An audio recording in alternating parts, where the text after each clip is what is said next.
Hello everyone. Now, here's the thing. If you're a college student in 2020 or are planning to join college in the near future, owning a laptop will be more essential than owning an ID card. Yeah, that's right. Here's the thing. Because of the government directive forbidding students from participating in their classes and in school activities on campus, it will become essential for these activities, for these classes, to be done online.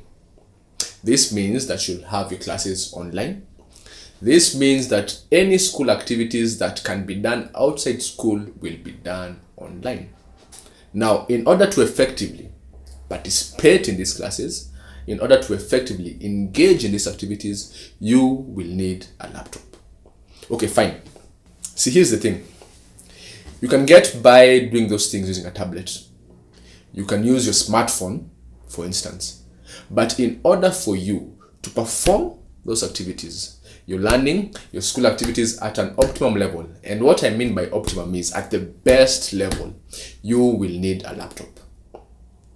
And now, if you're going to buy a laptop, I want to give you guys a few tips that you need to put into careful consideration before you buy that laptop.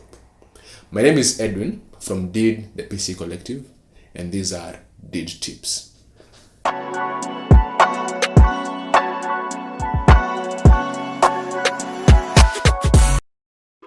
Now, there are three major tips that you need to put into very careful consideration when shopping for a laptop. Tip number one, your budget. How much money do you have to spend on that laptop? Tip number two, to what use will you put this laptop? In other words, what course are you doing or what course are you going to do if you're joining campus?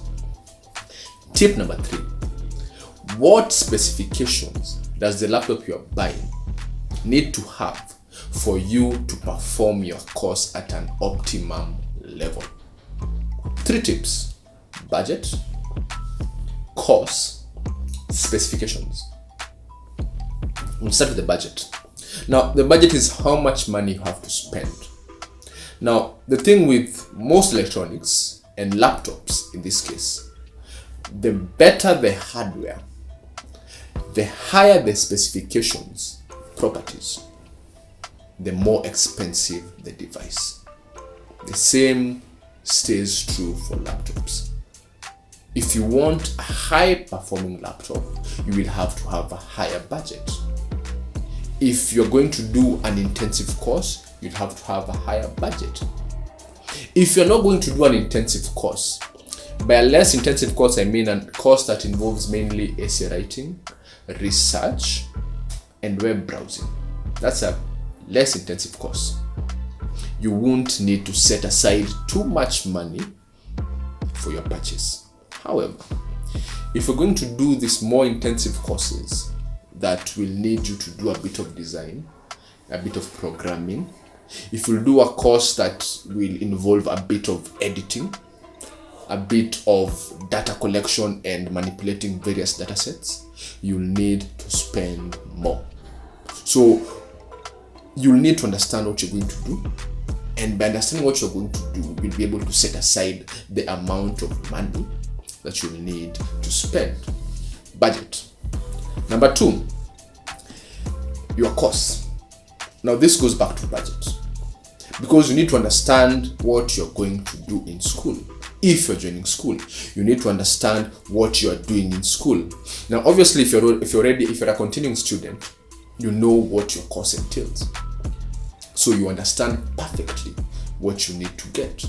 Because if you're doing an engineering course, for example, you need to have a laptop that will be able to do a bit of rendering in case you're doing design. So you need a laptop that has a dedicated graphics card, that has a high amount of RAM. If you're doing a course that involves data collection, statistics, for example, this means that you'll be collecting data. This means that you'll be manipulating data. This means that you'll have to have a laptop with a bit more storage than your average laptop. So essentially, you need to understand what you're doing so that you can understand your requirements. If you're a new student, you can get advice from some of the continuing students, from your friends, from relatives who have gone through the same course as you, or who have experience within the same field within which you're going into, because that will better determine, or that will better help you understand what you will need. And the last thing is the specifications. Now, the specifications you'll need will be dictated by what use you're going to put that laptop to, your course. Understand your course. And the beauty of this age that we're living in is that there's so much information out there. So by just going into your phone and doing a bit of research, you'll understand every little detail that you will need to put into consideration with regards to your course. And if I'm being honest, there is little else you need to know when buying a laptop as a continuing student or as a new student. Now, having said that, some of you guys might tell me now, listen, Edwin, there are still things I need to know. You haven't explored everything that I feel I need to know. And that's understandable. If anything, if we start discussing everything that entails purchasing, we'll go down a rabbit hole that we possibly won't come out of for a very, very long time. So here's what we'll do. We will leave our numbers in the description. And if you have a question with regards to a purchase you've made, with regards to a purchase you intend to make, and if you need to know more about a specific course that you're doing, a specific course that you're about to do, and you need to know what exactly do I need? What is the best? What is the bare minimum that I need?